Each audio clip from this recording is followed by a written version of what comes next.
most of you have heard him speak. He has served here since 1981. He served as leader, a friend, a teacher to thousands, and served on the educational grounds of Silver Birch Ranch here in White Lake. He continues to serve as the president of Silver Birch Ranch and the Nicolay Bible Institute. Teaches at camps, colleges, conferences, churches, businesses throughout the world. He is an author and has some of his books being offered in the back. And has dedicated his life to communicating the truths of the Bible to students and adults in a simple, energetic, and challenging way. And can often be heard as a guest or host on various Christian talk radio programs. So at this time I'd like to welcome our speaker, Dave Wager.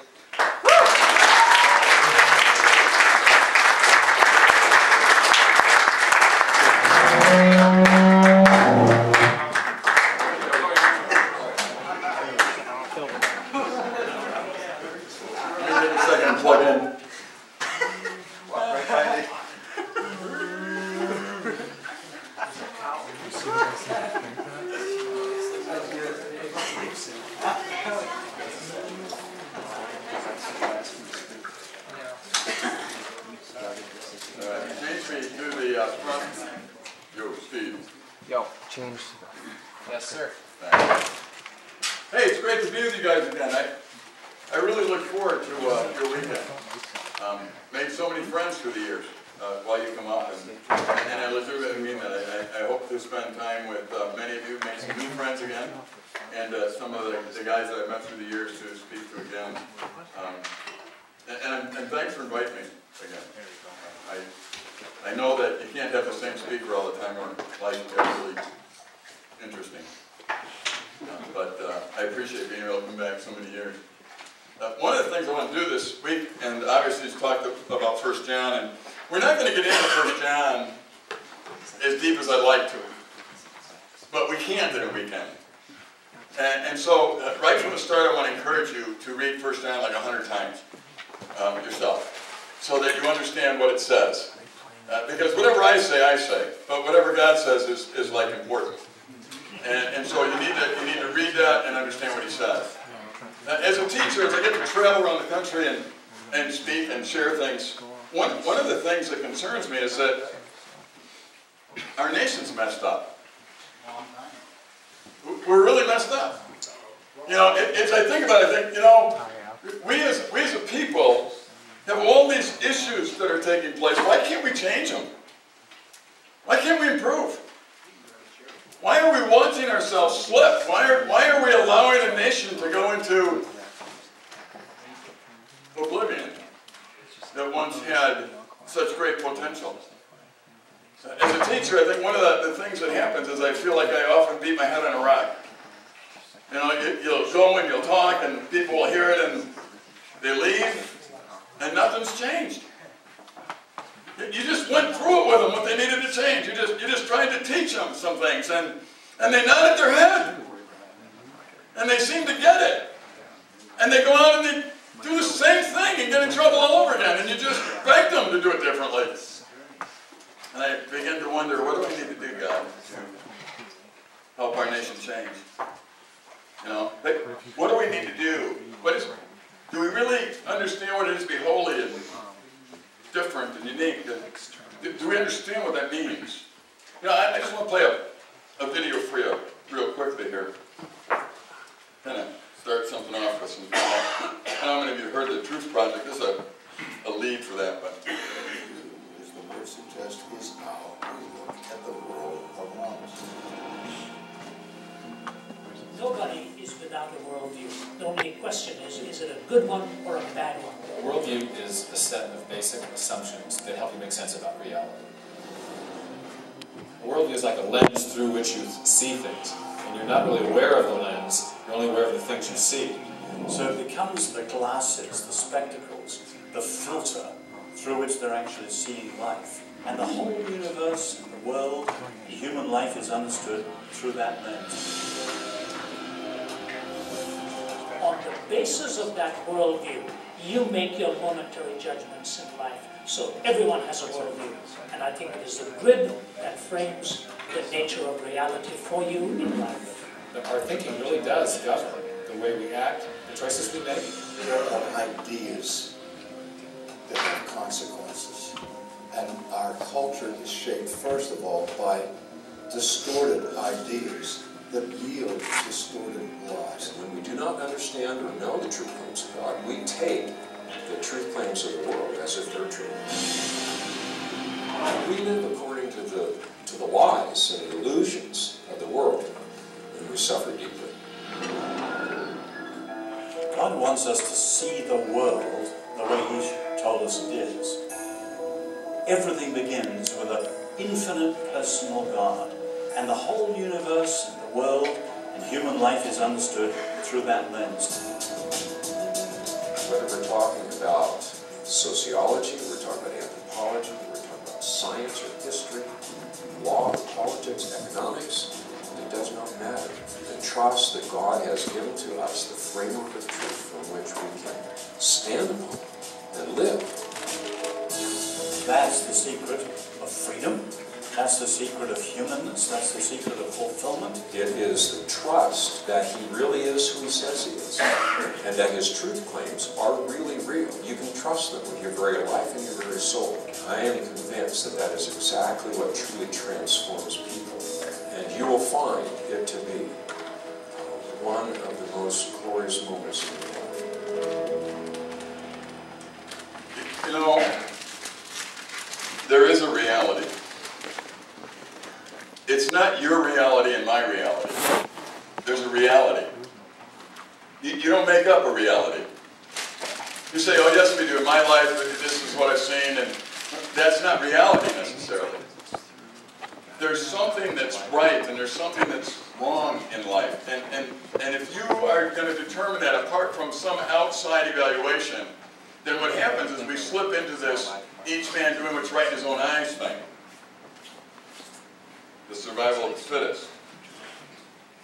We have to do something to try and change normal. Because normal doesn't work. If you look at what's normal in our culture right now, and I'm going to go into some of that with you, it doesn't work. So we have to do something different than we're doing today, or we're going to be in trouble. I don't know how many of you get discouraged when you look at politics or whatever, and I'm thinking, you know, after all these years we can't fix this problem. We can't fix it. Why? Where's the leadership? Where are the people that are evaluating things and saying, no, this doesn't work, so we're going to do something differently. We're going to make it better. And we're going to do whatever it takes to make it better. Are they not around? I think of potential.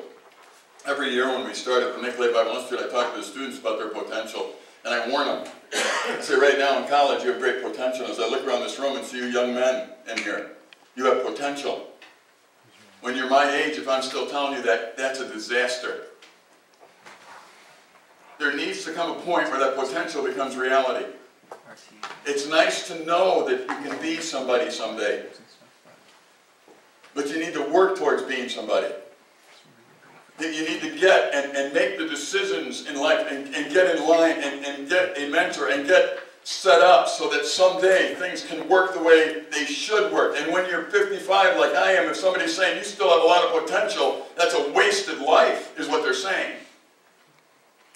See, that potential needs to turn into reality. Why don't we change? Why is it hard to change? Well, there's a ripple effect involved. Let's take politics, for example. There's a ripple effect that paralyzes us. We know that we spend too much money. We know that our nation spends too much money. We know that we have to spend less. The problem is, if we spend less, somebody gets hurt. See, that's the ripple effect. So it paralyzes us. So, see, if I want to balance the budget, the little old lady doesn't get paid. And the 90-year-old lady now isn't eating, and she doesn't have Medicare anymore. And all that kind of stuff. I'm not going to do that. So since I'm not going to do that, we're not going to balance the budget. You want to do that? It's as if that's the only option. See, the only option is that the little old lady doesn't eat. And so the ripple effect freezes us all. And then you get people giving you speeches and saying, look, we got problems with the economy. We can't do anything because, here, let's do nothing then, and it'll fix itself. No, go home. You see, really, when you look at change, here's the deal. You either prepare for it because it's going to happen, you either prepare for it and guide it, or it happens without your guidance. In other words, if our nation gets to the point where we can't pay our bills, the little lady doesn't eat anyway. And now we're in a crisis mode beyond what we were in before. See, right now, if we had leadership, we could stand up and do something about it and work through the system and work through the problems. Or we can ignore it and say, the ripple effect's too much, I can't do anything. As if it's going to go away. It's not going to go away. And what we need to do is realize that when we decide to make changes, the ripple effects are going to be there. We recognize them and we deal with them. You know, let me give you some ideas. Smoking, obesity, problem drinking can lead to chronic illness and premature death. Anyone disagree? No. Nevertheless, recent large study surveys of adults of the Centers for Disease Control and Prevention have found that more than 20% of American adults continue to smoke, more than 30% are significantly overweight, and approximately 15% are binge drinkers. You say, well, where are we going with this? Well, I just want to talk about change and realize that even before we begin talking about change, we need to recognize what the real problems are. See, you can't change if you don't know the problem. And so we're in trouble if we don't understand what the real issues are. Because we're trying to change stuff, but we don't know what we're supposed to change. Because we don't know what we need to change. We just don't like the outcome right now. And so what we have to do is dig back a little bit. Let me give you an example. How we know what's important and what isn't. In Iraq, the war in Iraq cost us about $1 trillion. It cost us about 4,500 lives. I don't think that includes the lives that were taken in the Twin Towers. I'm not sure of the number, but around 4,500 lives. What did drinking do in that same period of time? Abuse from drinking cost our nation $2 trillion in that same time period. $2 trillion. And 900,000 deaths. Same period. You say, well, what are you doing? I'm just saying, sometimes we don't even know the problem. We can spend a lot of time talking about war, what we need to do, we shouldn't be at war, we don't even know what the problem is. War, we're pretty good at war. We really are. We know how to protect people, we know how to have smart bombs and all that kind of stuff. We're pretty good at protecting people that are in war. We got some soldiers here and so forth. We're good at that. We're not so good at life sometimes. We're good at war, we're not good at life. You know, we're losing 900,000 people or 4,500 people. If I'm telling you that, where's the problem really? Do you know how many young people when I'm talking to them finally get them to open up and their lives had disaster after disaster after disaster after disaster? And as they talk to me, every single one of them, alcohol was involved. You say, Dave, are you some legalistic Baptist preacher or something? No, I'm just telling you the way it is. I'm just telling you the way it is. We don't have to do anything with it, but that's the way it is. Obesity, that same period, cost us 2,700,000 lives. It's like we don't know what causes us to be obese either. Smoking cost us 3,600,000 lives during that same period.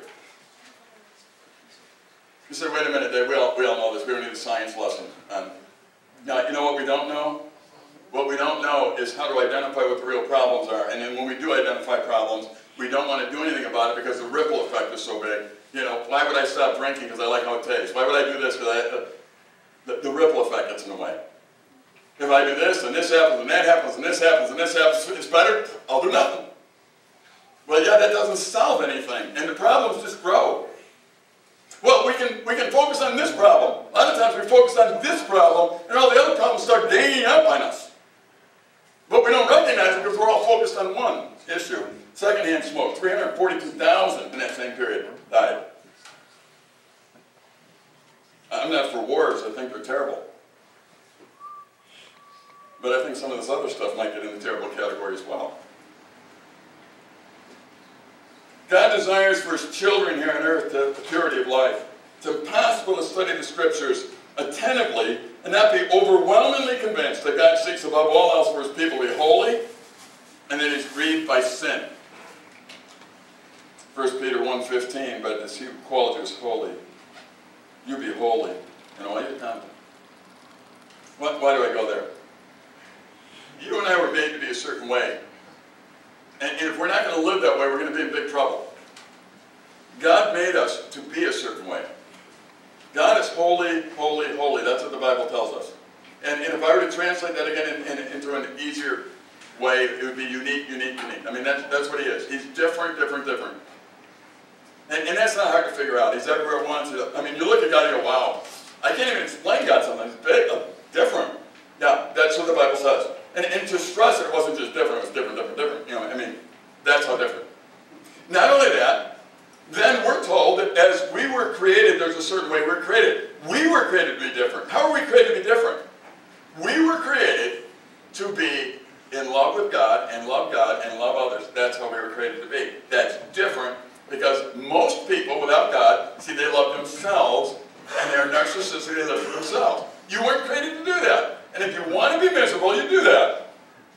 But you weren't created to do that. The word shalom is a word I love, and I've shared it with you guys before, but it basically means to live in a manner, in a way that you were meant to be.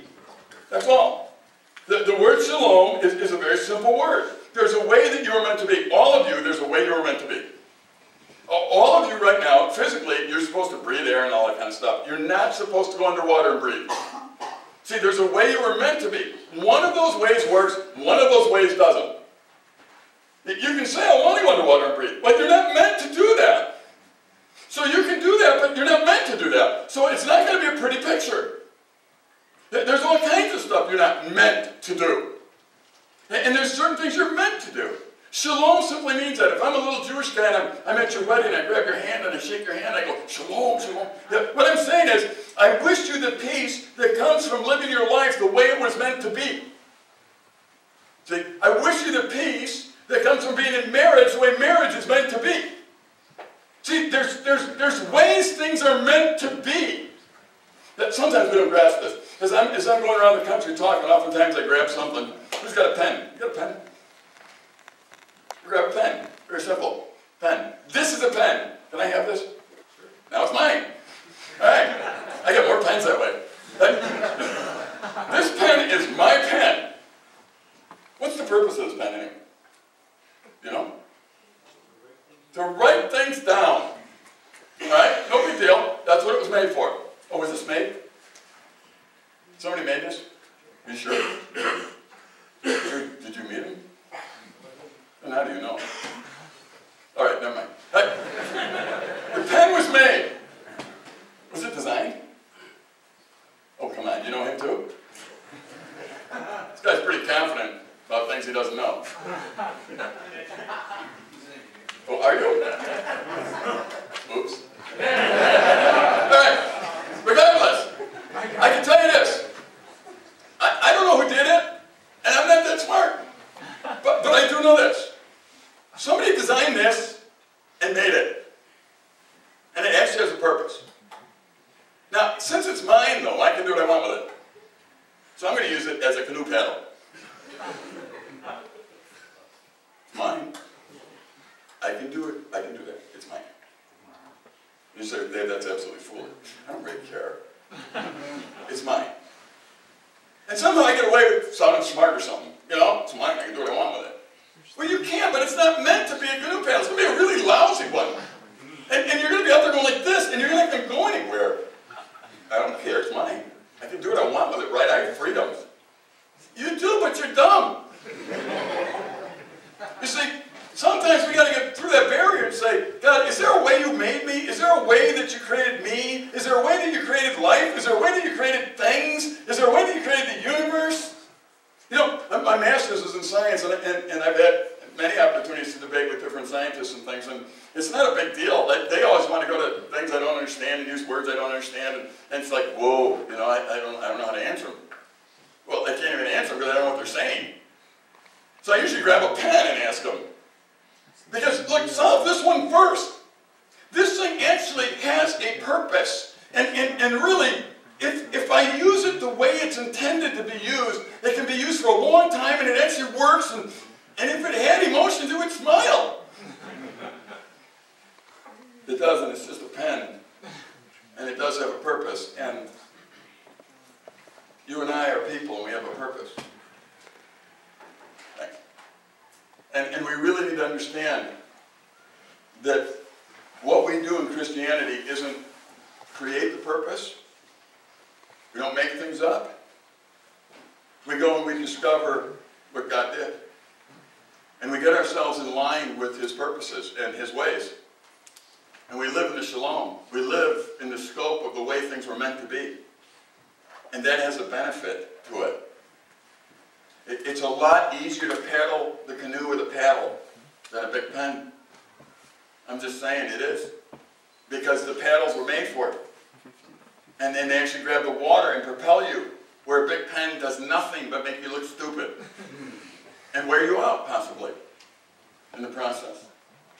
I want to talk this weekend about the way it should be, the way that we need to do to be agents of change, to take on a culture and a world and a church maybe that needs some drastic revision, and how we do that. And I think that's what 1 John is all about. And hopefully we get into it long enough to be able to do it. Every human in the world searches for these two things, significance and security. Every one of you, this is what matters to you. You want to know that you're significant and you want to know that you're secure. I guarantee you that those two things are at the top of your list. You may not have recognized them in those words, but that's what we want. We want to get significant, we want to get secure, and we do everything we can to do it. We can do it with money, we can do it with power, we try it with sex, we try it with, whatever. Significance, security, that's what we want. The trouble is that you'll never find it. It's not available for you to find. It's a gift. And it comes from those who live in the context of shalom. See, it comes from those who live in the context of the way it was meant to be. When you get there, it is a gift that God gives you. A gift cannot be gotten. You can't go out and earn it. It's something handed to you. And so, if I'm trying to find significance and security outside of shalom, outside of God, outside of the way it's meant to be, if I'm trying to do that, then I'm out there going, well man, maybe if I had more money, I'd be more significant. Maybe if I had a bigger house or a nicer car. Maybe if I had a better looking wife. Maybe if I had 2 wives. I don't know. But maybe there's some out there that will make me more significant. And maybe there's some out there that make me more secure. If I put enough money away, if I had a big enough company, if I had enough power in my position, if I had maybe something to make me secure. See, significance and security, I'm seeking for those things. And the funny thing is, I can't find it. So maybe now I need, maybe drugs. Maybe I can sell some of those babies, and maybe I can be a drug lord. Those guys are tough. Everybody listens to them. Maybe I can. No, you know what? Search for it. Go ahead. You'll never find it. See, there's always going to be something outside your reach on that significance and security thing. Because what happens is when you do find it, you realize that you found it by living in the context of the way you were created, and it was handed to you by God. Here's your significance and here's your security. And you won't find it any other way. And so we have this world out there trying to be significant, trying to be secure, and they can't do it. And we keep searching and trying. I think it's time for us to be radicals. Now, I'm sure that you know that radical comes from the word radish. That's where it comes from. You and I need to be radical. Radishes. Radical, believe it or not, was not coined for the people who went to Woodstock. That wasn't it. Radical means firmly rooted. Isn't that weird? Radish. What we need to do is be firmly rooted in what truth is. Not your truth or my truth, but truth. Not your reality or my reality, but reality. Not Oprah's reality, reality. You see, that's what we need to do. Reality doesn't come from having a committee of people decide it. It's already there. And we have to discover it. We don't make it up. And what we need to do is, once we understand what reality is, we need to cling to it. And that makes us radical. It makes us different. It makes us holy. It makes us weird to the world. Because now you have purpose. Now there is significance and security. Now you're like the disciples. You would rather die than give it up. You ever wonder why those guys marched to their death okay with it? Because they had significance and security in the world, saying, yeah, you don't listen to us, we're going to take it away. You can't. Oh yeah, we will, we'll kill you. Go ahead. Yeah, well, that doesn't bother you? No. Well, then we'll let you live. Good, Paul, you may win. You're an awful hard guy to get. I know, because my significance and my security doesn't depend on you. And it doesn't depend on circumstances. And it doesn't depend on wealth. It doesn't depend on being in prison or out of prison. It doesn't depend on whether you like me or not. It depends only upon my God who's given it to me. So whatever you do, you do. Whoa, you're a tough one. I am. See, the Apostle Paul found the answer. He understood shalom. You understand free radicals? I really didn't for a while. I work hard at eating right. Many of you know I've struggled with many health issues. And this last year, in fact, a couple weeks ago, I went for another checkup, and my doctor looked at me and said, I don't know what you're doing, but you better tell me. Because your blood work is like perfect. And 9 years ago, you were a wreck. He says, I don't know, I've never seen anyone your age going through what you've gone through that has blood work like you do right now, so please tell me what you're doing. Everybody wants me to write it down. He wants me to write down what I eat, what I do, because he cannot believe it. My bad cholesterol was down to 43. I started with good cholesterol under 30. It's now 60. And he told me maybe we'll get it up to a point, I don't know. Unbelievable stuff going on. Why? Because I listened to them. They knew what they were talking about. And I told them I'm going to be the best patient they ever had. If they tell me not to eat something, I'm not going to eat it. I'm going to do this. Why? Because they know what they're talking about. I don't know what I'm talking about. They know what they're talking about, so I'm going to listen to them. Not only that, I go and I research stuff, and I was researching these antioxidant things. I mean, you ever hear these people, antioxidants, you need these things. You know, what are they? I mean, I'm not against oxygen. You know, that's what it sounded like to me. I'm supposed to eat things that are antioxidant or something. I think I'm supposed to be pro-oxygen, so I don't get it. So I did some research. Here's what I realized. These free radicals, I don't know if God does this once in a while just for fun of it. He gives us this like example of how we are in like little cells. And maybe I'm missing everything sometimes, but I'm thinking, whoa, this was cool. So free radicals. Free radicals are like robbers, which are deficient in energy. Free radicals attack and snatch energy from other cells to satisfy themselves. All right, let me explain it to you. A normal molecule has an even number of paired electrons. In your body, I know, those of you that hated science all your life, I'm sorry. But let me make a point here. The normal molecule has an even number of paired electrons. A free radical molecule has an odd number and unpaired electrons. All right? So here's what happens. The free radical molecule steals an electron from the healthy molecule. And when he steals that, and the healthy molecule becomes a free radical looking to steal electrons from other healthy cells. And eventually the healthy molecule can't deal with that and it just dies off. And what the effects are is aging, cancer, that kind of stuff. All right? Now the easy thing to understand is like when you have city water and you put chlorine in it, and I'm not against chlorine in city water, believe me, it's better than dying from other things. But that's a free radical at that point. And so what you do is you have to eat antioxidants to battle the free radicals so they don't take over and make you sick. And when people aren't eating enough of the antioxidants, then the free radicals can take over, and it's a simplified lesson. But when the free radical steals an electron from an antioxidant molecule, the antioxidant molecule does not become a free radical, and the chain of damage is broken. You see, here's what I see as I work with young people around the country, especially young ladies, and I want you guys to listen to this very carefully because we're destroying a whole generation of young girls. We got a bunch of free radicals out there. They think they're missing something, so they're trying to take it from somebody else.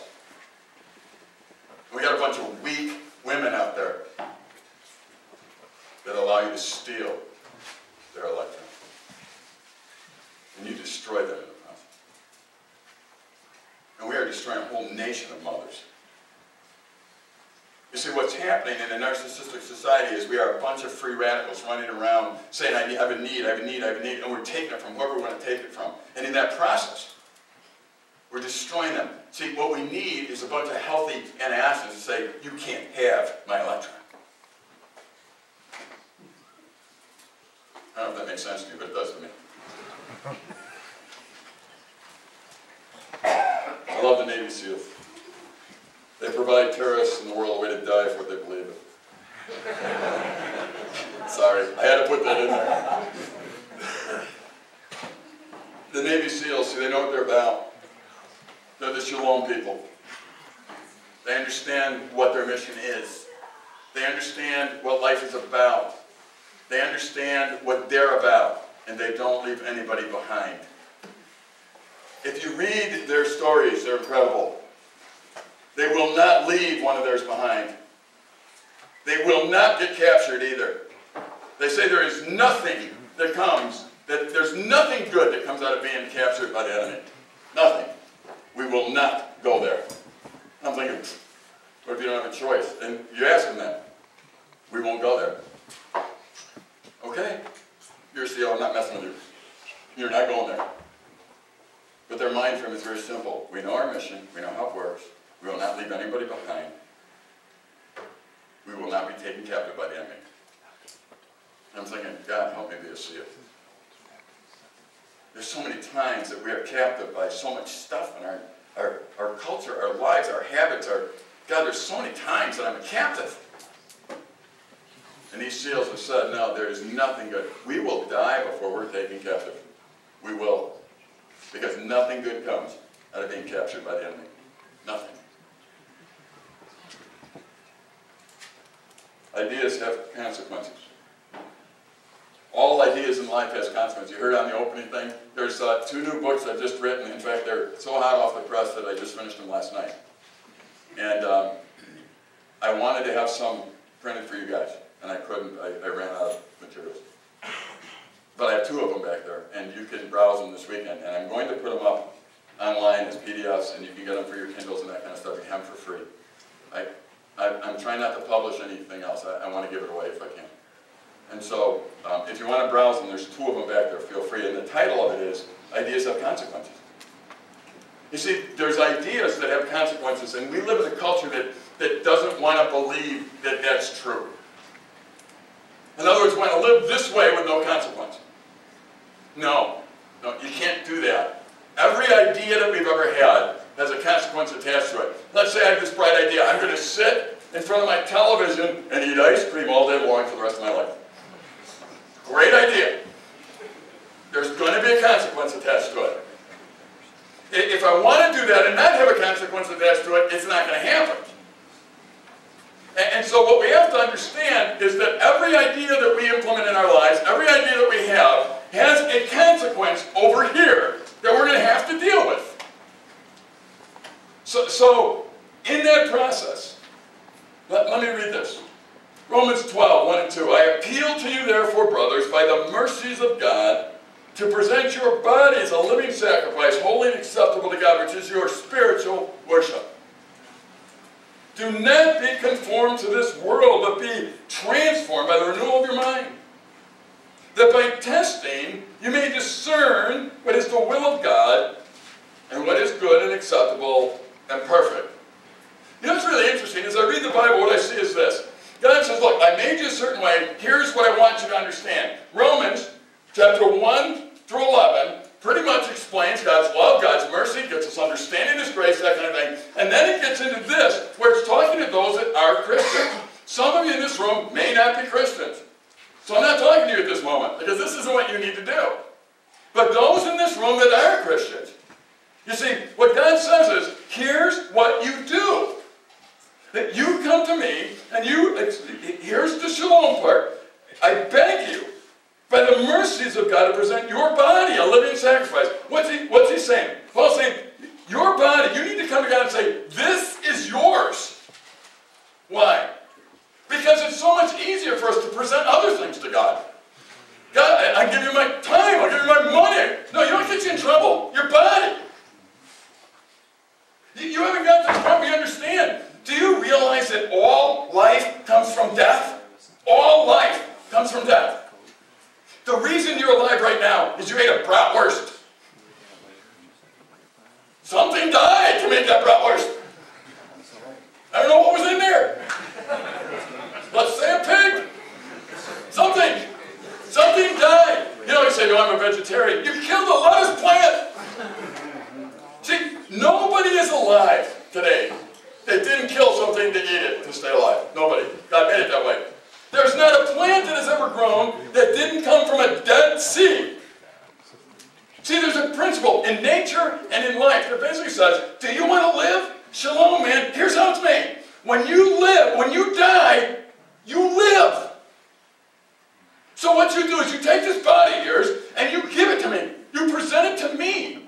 I'm God. I'm older than you. I'm smarter than you. I love you. You can trust me. You give yourself to me. Do that. Now, if you're not a Christian, if you're not even God's family, no, doesn't matter at this point. You can't give yourself to God. But those that are, see, you do that. You give yourself to God. And when you do that, He's got the next thing for you here. He says, do not be conformed to the world. Do you know that word conformed is in the passive tense in the Greek? Yeah, too many of us are passive. But it's in the passive tense. Here's, if I can explain this to you, it's very simple. And you'll see how it fits in the change thing I'm talking about. Years ago, I took a group of kids, and they were from another culture. They're from a Polish culture, so most of them spoke Polish. And we took them rafted on the river. I took them on that day, and I put them in the river. And the river was moving very fast that day. The Wolf River is great to raft when it's high. And that day it was as high as I've ever seen it. Now, I didn't know what that meant exactly. I just knew that it was going to be a fun ride. And so I told all the kids what they needed to do. Put them in the river, put them in the raft, sent them down the river, and then I did my normal. I straightened up the trailer a little bit, and I brought it down to where I was picking them up. And normally I'd go down there and I'd sit and I'd read and enjoy, just waiting for them. But this time I'm walking down the river and they're there. 24 minutes. Normally it takes an hour and a half. 24 minutes, and they were there. I mean, they were flying. Now that they were in the middle of the river, going, hi, as they went by. I'm thinking, uh-oh. Because I know it's down the river. So what did I do? I run in the river. What did it do? It took me down the river. I didn't realize water was that powerful.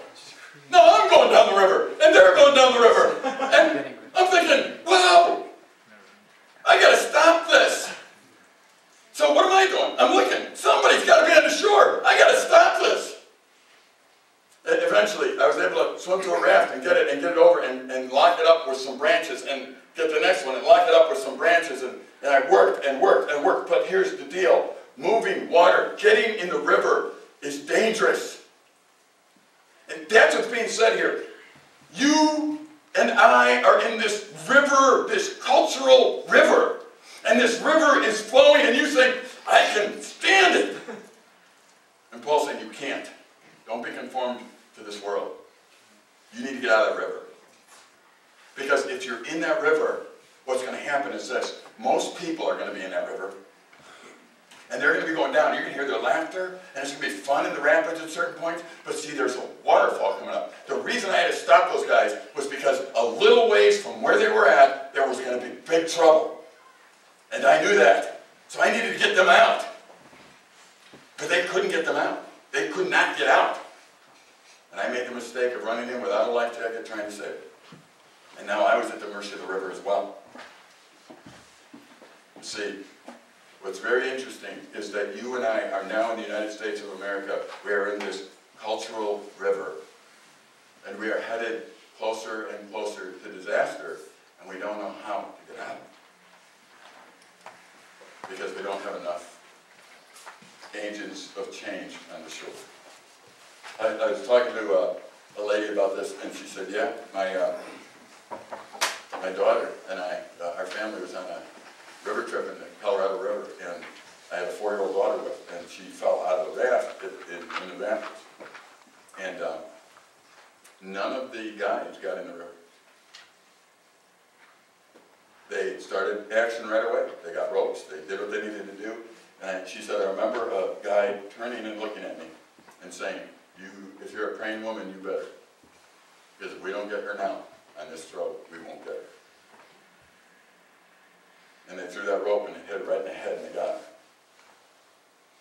You see, you and I are warned there's this cultural river that once you get in, it takes you. What's the answer? Swim against it? No, it doesn't work. Stand firm on the bottom of the river? It doesn't work. See, the word that's being used here in this verse is very simple. If you and I want to live in the shalom, what we have to understand is the first thing we do is understand who God is. And we give our bodies to Him. And then we take our lives from that point and we understand we are not going to get into the river, but we're going to be transformed by the renewing of mind. We're going to think things through, and we're going to think them through in the context of reality. And what? Well, you've tested, you've discerned, now you know the shalom. You know what's good and acceptable, the way you were made, and you can live the way you're supposed to. Change is going to happen, you know. It's going to happen to everybody. And either you're going to guide this change, or it's going to happen without you. Next year, the winter solstice, 2012, is going to be very interesting. I don't know what's going to happen, but it's going to be interesting. Nothing like it. I had to put it up here because it's just hard to understand, and I'm not totally with it. But nothing like a collective potential crisis to wake us all up. Can we detect a real future outcome? Can we alter the universe sense of normal? What technologies may help us, or inspire us, or innovate us? Here's what's going to happen. And I don't know all the details, but next year, December 21st, whatever it is, we're going to cross the sun's equator, I believe. That's what's going to happen. We're going to be on the other side. If you know anything about that, that changes the polarity of things. Nobody really knows what that means. What the scientists have said is that, don't worry about it, it happens every 24,000 years. Thank you. If you're someone like myself who doesn't believe the earth is 24,000 years old, that's not a lot of solace. I mean, sorry. But still, they don't know what it means. Why do I even put that up there? Because something's going to happen. Now, I don't know what's going to happen. I am not into that science. I'm not going to worry about it a whole lot. I'm just saying, something's going to happen. The scientists that I've talked to say the polarity of the earth is actually going to switch. No kidding. What is that going to do to satellites and everything? We're not sure yet. But don't worry about it, because it happens every 24,000 years. Well, what happened to the satellites 24,000 years ago? Why is change hard? Why is it hard for us to change? Do you know the statistics out there tell me that once you turn 18, that 97% of you will not change anything you believe in until the day you die. You spend the rest of your life defending what you already believe. Weird. Why do we do that? Why are we so stuck on what we believe right now? Couple things. We think stability comes from staying the same. We really do. We think stability comes from remaining the way we are. You can't remain the way you are. You ever think about that? There's no stability in remaining the way you are, because you can't do it. Billy Graham, one of the things he's talking about right now is he was never afraid to die, and he's not afraid to die. He said, the thing that bugs me is this getting older stuff. I didn't know what that meant. See, that's a whole other ballgame. You're not going to stay the same. Nothing stays the same.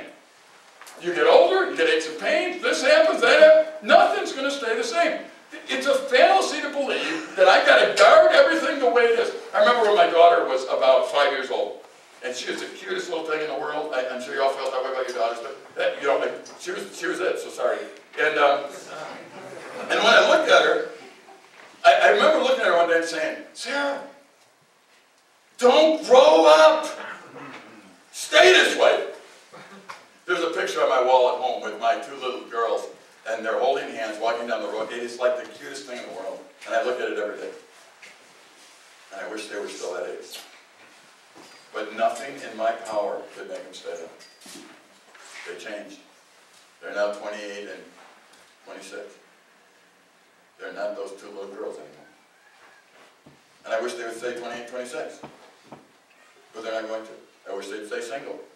They still are single, so that's good. I've scared everyone away. But that may not stay that way either. You see, believing that we need to guard the status quo makes everything stay the same in our head, but it changes them without us controlling any of the change. The government, for example, we can't stay the same. Oh, you know what, we can't make too many moves to ripple. No, you know what, things are going to change.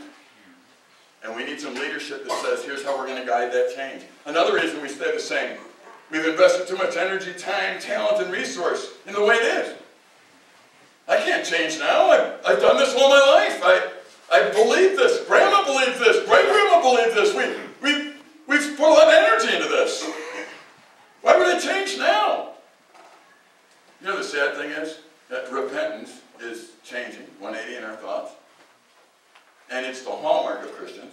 It's what we do best. And yet a couple of years ago I asked the college crew how many of them ever saw a man repent, and none of them did. And I'm thinking, no kidding. How in the world are you supposed to learn how to do this if we didn't show you how to do it? How in the world can you believe that repentance and changing is important when we don't believe that we should repent or change? How can we even look at each other and believe that if you repent or change, you're weak or you're... No, that's healthy. Another reason we don't change is that we're prideful. We've made this about us. I can't look bad in front of anybody. I don't want to look bad in front of anybody, so I'm not going to change. I'll defend whatever I have to because I don't want to look like I was wrong. Another reason is there's too many dominoes attached. I just said that the ripple effect thing. Man, I don't want to change, so if I did, man, I'd have to do this, I'd have to do that, I'd have to do that. I was talking to a young man that I've been mentoring, and his in-laws are getting to where they need help and assistance, and he wants to take them, and he was asking me, what should I do as far as taking care of them in the future? Then I said, go buy a new house. But Dave, look, you're not going to have everything the same and take care of them. They're also adopting a child, and what do I do? Look, you're not going to have everything the same. It's okay. Yeah, but I know. Don't even fight it. There are things that have to change in all of our lives, and you either be proactive about change, or it will come and surprise you and destroy you. But it will come. And really, don't worry about the ripples.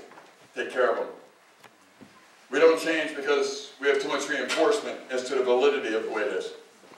See, what happens a lot of times is this: we surround ourselves with people who believe like we believe. We can go to for reinforcement, and we really kick those out that really challenge us and make us feel guilty about what we're doing. And so since we have all the reinforcement we need, and that's how we validate truth, and that's how we make truth up, we don't have any reason to change. And that's just the way we are. Our problem may be that we're motivated too often by a sense of guilt, fear, or regret. Do you realize that guilt, fear, and regret are lousy motivators for change? They really are. Experts who study behavior of change agree that long-lasting change is most likely when it's self-motivated and rooted in positive thinking. Now, some of you think I've just turned into Joel Osteen here. I'm not. I'm not. I'm just going to say something about how God made us. First and foremost, we need to understand what Christianity is and what it isn't. You see, because the way that God made us was actually so that we understand the way it is, and we want to live in the context of the way it is. And that's good for us. See, that's not a bad thing, that's a good thing. We're not trying to have bad things. It's not like, oh, this wouldn't work, so I'll do it. It's no, this works, God said it will, so I'm going to do that. See, now that makes sense. And so what we have to understand is, most of the time, Christianity is expressed to our people of this nation in the wrong context. Our God is not an angry God waiting to beat somebody into hell. He is not somebody waiting for you to step out of line so he can slap you around. There is no lightning bolt with your name on it waiting to strike you when you do your next sin. That's not who God is.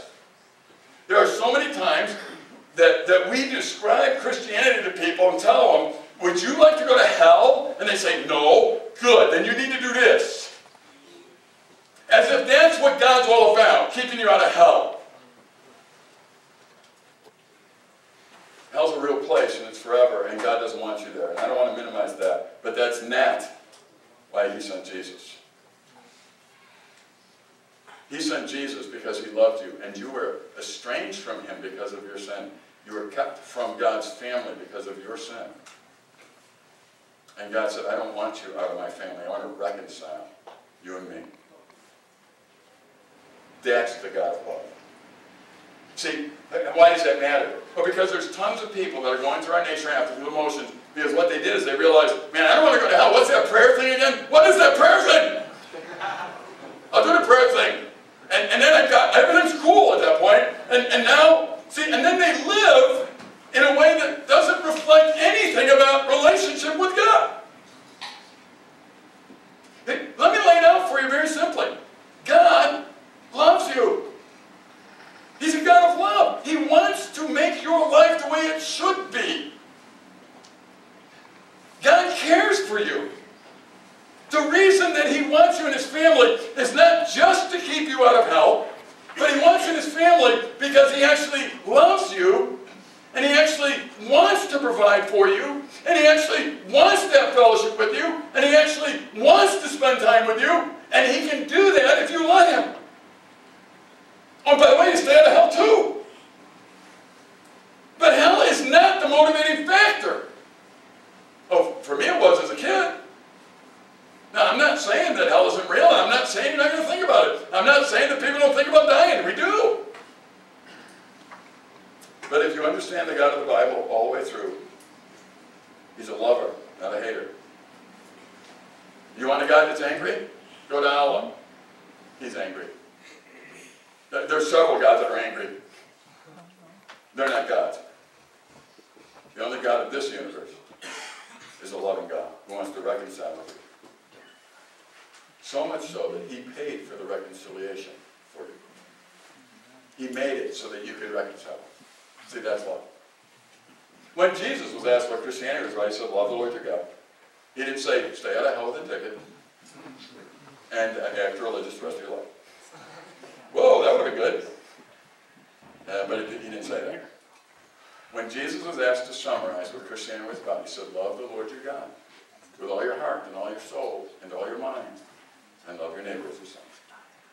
That's it? Yeah, that's it. You just do that in life, and you'll be okay. Wow. Well, how do I do that? Well, first of all, see, that's where it starts. First of all, you come and you recognize the fact that if you're not a Christian, the reason you're not a Christian is because you've never allowed Jesus to be the payment for the sin that separates you. That's the problem. So until you get to the point where you say, God, thank you for loving me and desiring to be in your family.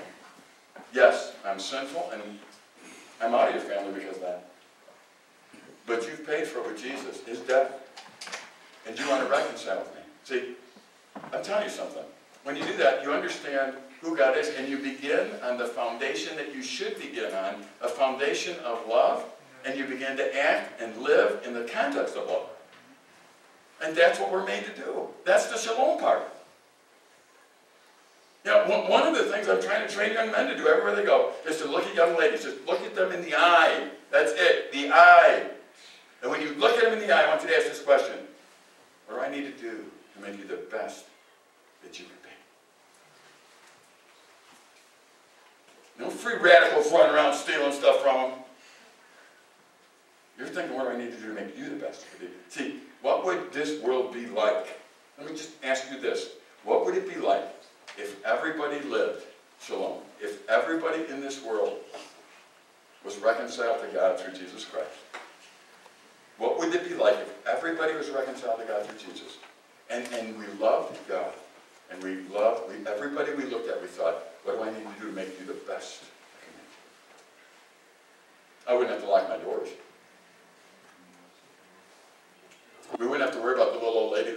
paid because of Social Security. We'd be taken care of. See? We solved a lot of problems right there.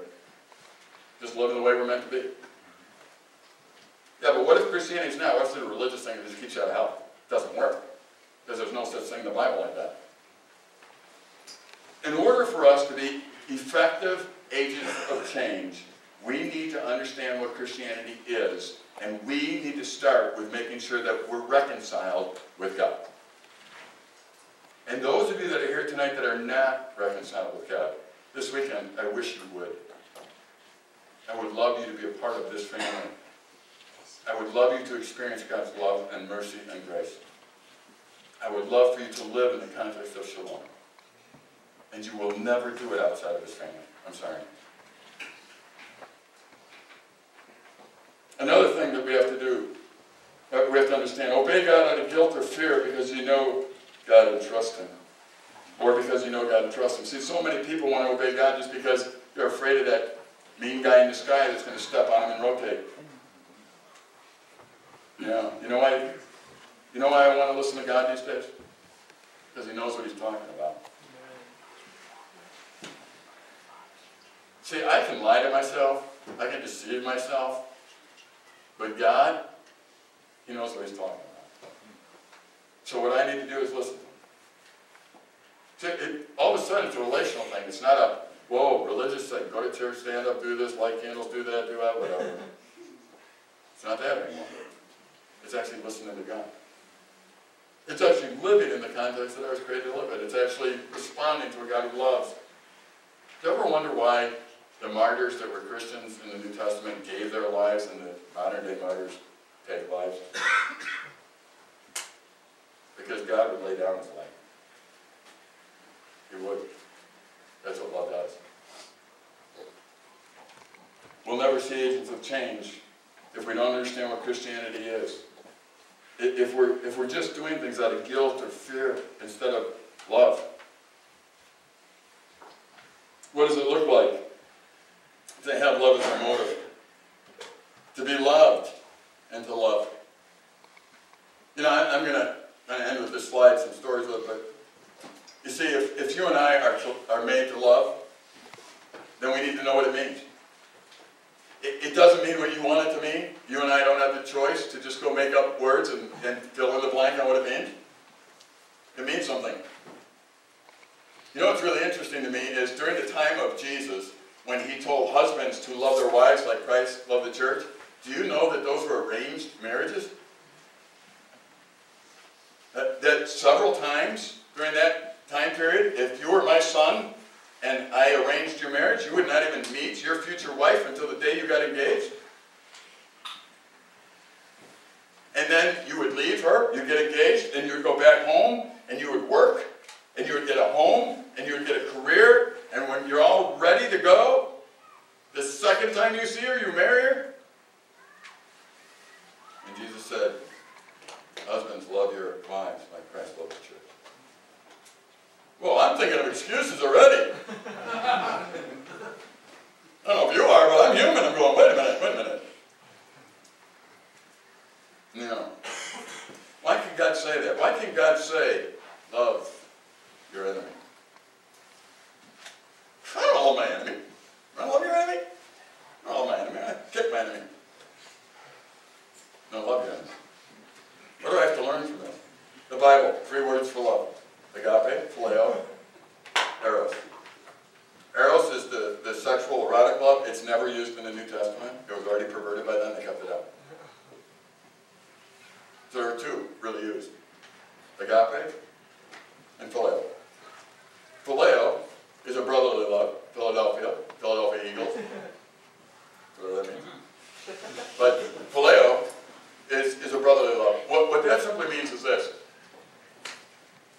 Pete and I can be friends. I can love Pete. As long as there's something in it for me. In other words, I'll scratch his back, but he's got to scratch mine. That's a phileo love. It really is. So, if he quits scratching my back, then there's no phileo love there. A lot of people get married that way. They get married and there's this arrangement they make.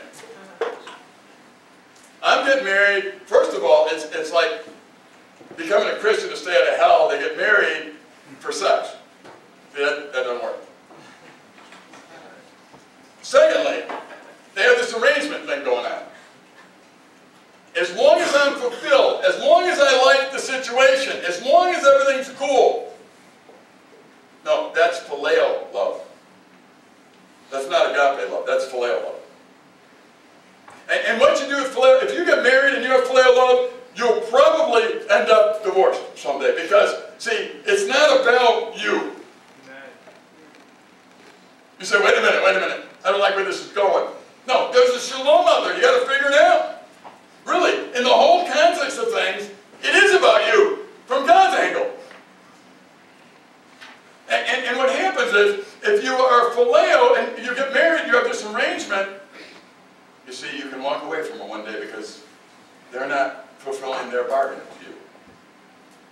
Or you're not satisfied anymore. Agape is different.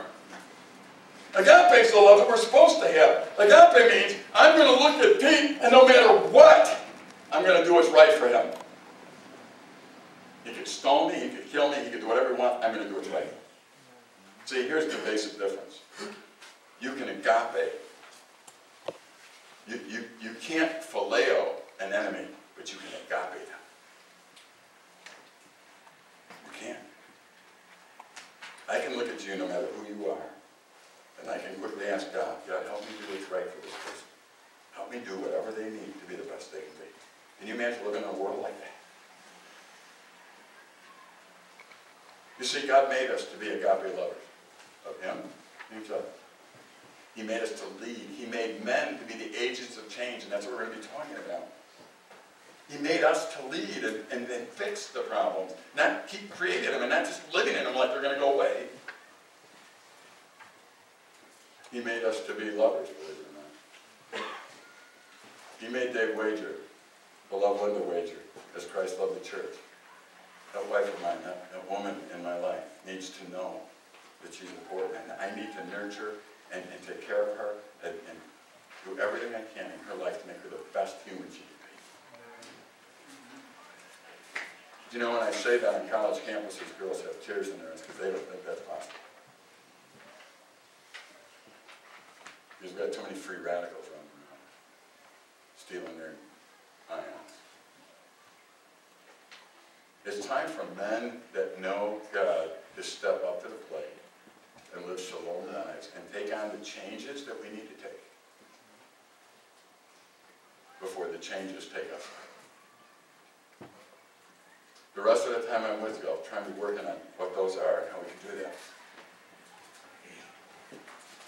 I don't want to be harsh on anybody. I'm harsh on me. I have never been more discouraged in my life as far as the country goes and other things. I want to fix it. I want to fix it. I know it's not my battle, and we're going to get into that. I understand my limitations. I understand all that. But if I get past it and jump in the river with everybody else, it's not going to work. Because I've experienced that. And when you're in the river, there's only one place you're looking, to the shore. You are looking for somebody who stayed on the shore. Because everybody else is in the river with you. And if there's going to be a change, it's going to be the one that helps you that's on the shore. Andy Stanley said that once. He said, you know, if you drive off a cliff and everybody drives with you, you're probably not looking at all those falling for help. You're probably looking back up on the cliff, hoping to see somebody that can throw you over. Be the guy who has the rope, who's on the shore, who can make the change, who sees the need for it, who understands how to get out of the river, who sees God as He is. I'd love you all to bow your heads and think for a moment this thing as we start the weekend today. Have you lived a life of shalom? I mean, have you really understood God's love and mercy and grace? Have you understood it? This weekend could be the weekend you wrestle with it and begin that journey. And, you know, if you're not a believer, I invite you to pray.